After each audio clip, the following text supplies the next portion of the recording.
yi nga xamante ni tuddoon nañ leen ci muy seen ministre aussi ñu ngi leen di xaarandi foofu mu mel ni coowal Covid 19 bi ba tey pënd ba wureegul ndax tamit buñ ne Covid lu jig njaag faw ñu laaj Mansour ndax jamono jooju moom lañ ko dénkoon. waaw balaa may continuer foofu Marieta dama bëggoon juste rek que internautes yi joxaale ñu seen xalaat ci un problème qui est aujourd'hui très important. muy la rationalisation des partis politiques mu bëggoon laaj internautes yi rek par ban mécanisme lañ mën a teg ba rationaliser les partis politiques. parce que le dialogue c'est le 28. te partis politiques yi bokk nañ ci li ñu gën a sonal. waaw ci li nga xam ne moom mooy suñu paysage politique bi. alors le cas Mansour Faye bon c'est très simple comme da nga war a teew ci haute cour de justice bi da ngay dem jëli sa convocation bi. moo tax moom la demoon jëli après. je pense dégg naa ñu ne Ndeye Saly Diop Dieng moom it moo fa war a dem moom fa war a dem bu ko defee ñu commencé tàmbale li nga xam ne rek moom mooy déglu leen ci haute cour de justice bi mu nekk nag benn haute cour de justice boo xam ne am na ay jamono haute cour de justice bi nelawoon na trop waaye fi mu nekk ni nag daa xippi bëtam waaw danañ ko yeewaat parce que les deux cas qui ont marqué un peu haute cour de justice bi daanaka c'est le cas de Mamadou Dia jamonoy Senghor. waaw après ak Idrissa Seck. Idi jaar na haute cour de justice. On avait mis tous les mécanismes tout. mais ndam demul mais après je pense que à la dernière minute lañ ko defal non-lieu su ma juumee gars yi ngeen gàgganti ma mais on avait activé vraiment la haute cour de justice ba Idi devait passer là-bas après nag y a eu le protocole de Rebeuss je me rappelle plus est-ce que jaar na fa bon bref les gens dañ ma rappeler tuuti xel bi quoi dama commencé. da nga jëm mag Marieta donc tey dañuy dem jël seen convocation. su ko defee bu ñu jëlee seen convocation ñu war leen nag déglu ci li nga xam ne moom mooy haute cour de justice bi haute cour de justice boobu nag Marieta dañ lay wax ne la haute cour de justice est composée de 9 juges dont 6 députés élus pour la durée de la législature par l'Assemblée des députés du peuple après chaque renouvellement général. Et pour chaque juge parlementaire titulaire, un suppléant est élu dans les mêmes conditions. Donc,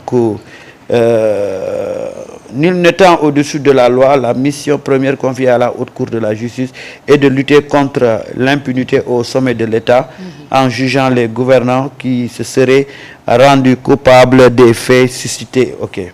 ñu ne la cette haute cour privilège de juridiction donc juge le président de la République en cas de haute trahison et les membres du gouvernement coupables de crimes ou délits dans l'exercice de leurs fonctions.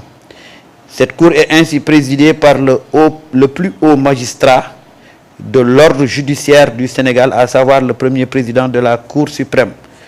Moi je pense que c'est Mouhamadou Mansour Mbaye. Son suppléant est le président de la chambre pénale de la dite cour.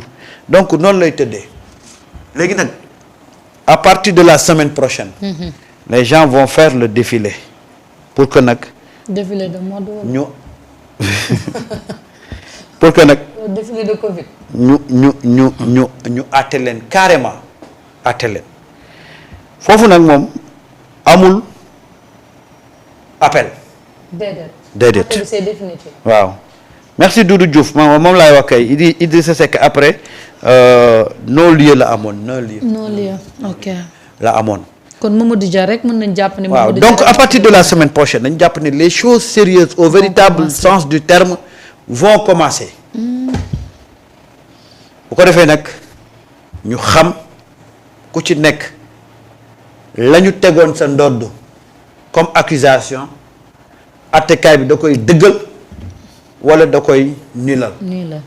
foofu nag moom je pense que mooy le tournant décisif et que beaucoup de Sénégalais keroog maa ngi laaj l'honorable député ndax c'est un procès public mu ne ma c'est public mais il pense pas que c'est télévisé. mais c'est public. mais ça aurait été bien quand même. ñu téléviser ko.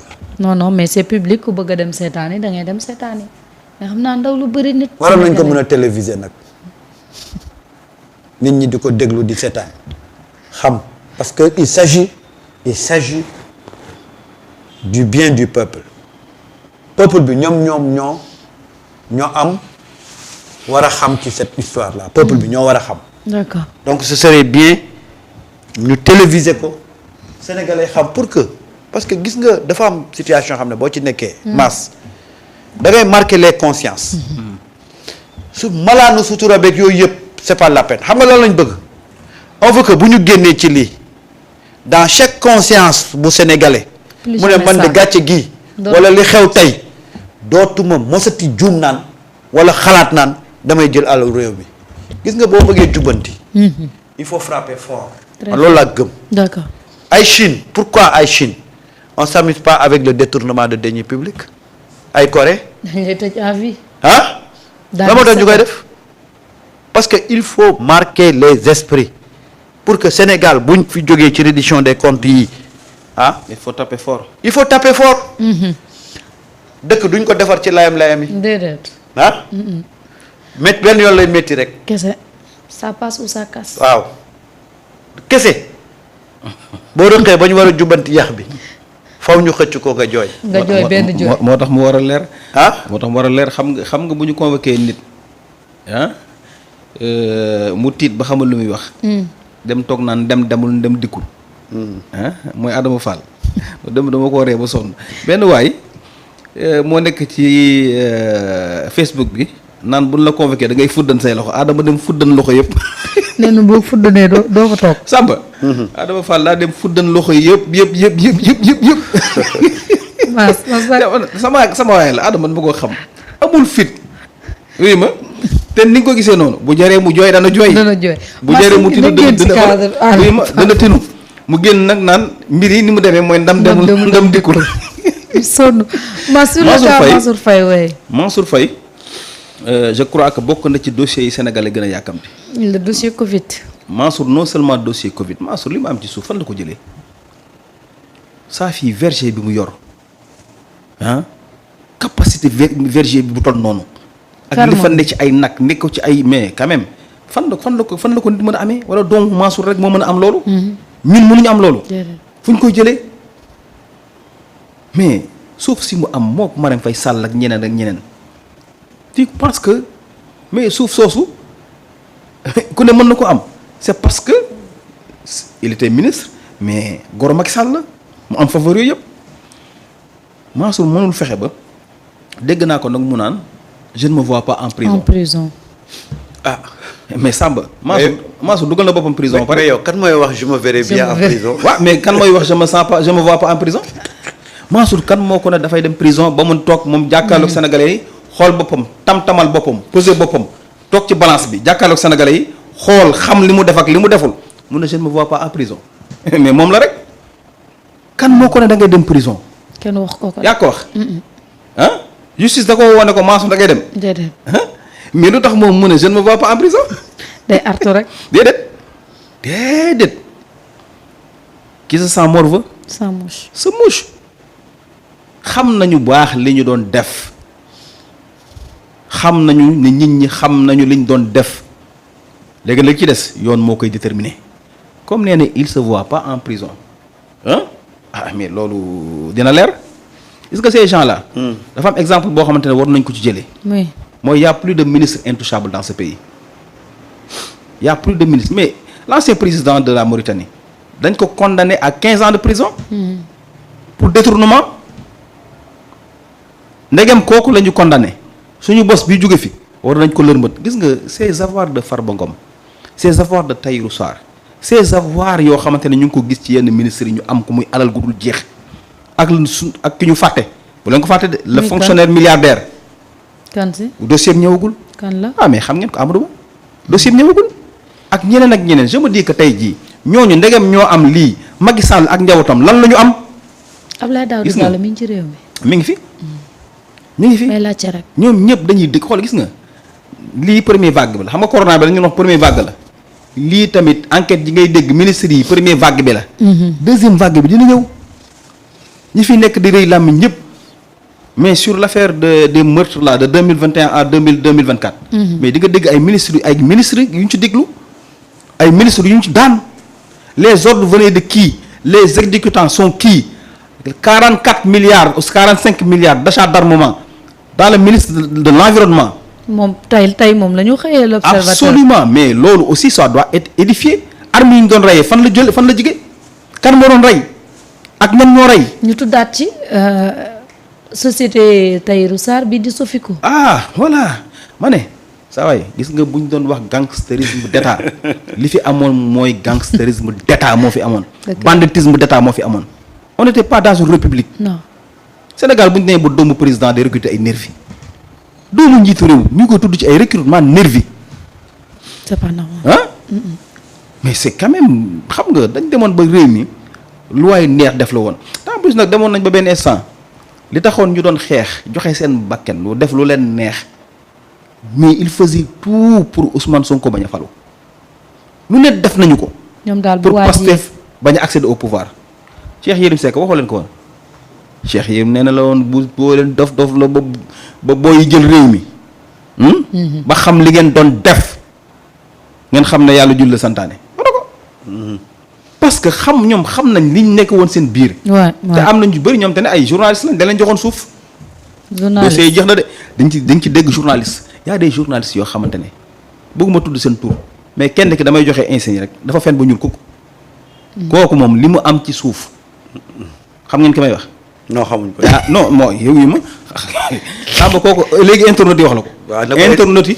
na ko internet yi wax. léegi ñu wax waaw ñun dañoo bëgg tabaski tëgg dañoo bëgg ñu lakkal ñu yàpp tëgg moo tax. ni mu ñuulee di kenn ñuulewu ko. mais journaliste boobu dafa fen ba ñuul. ko la masamu. li mu am ci suuf li ñu ko tudd ci mbirum suuf non doo comprendre fu ne am na fa suuf fan la jëlee suuf soosu kan moo ko jox lan la defal état ba état di ko jox suuf soosu suufu askan wi. au nom de quoi mais ces gens là méritent même pas de parler su ma leen gisee ñuy def conférence de presse ma gis maître yu mu taxaw mais quand même di défendre la surfacturation mais c'est décevant moo lay wan ne ñii amuñu mérite.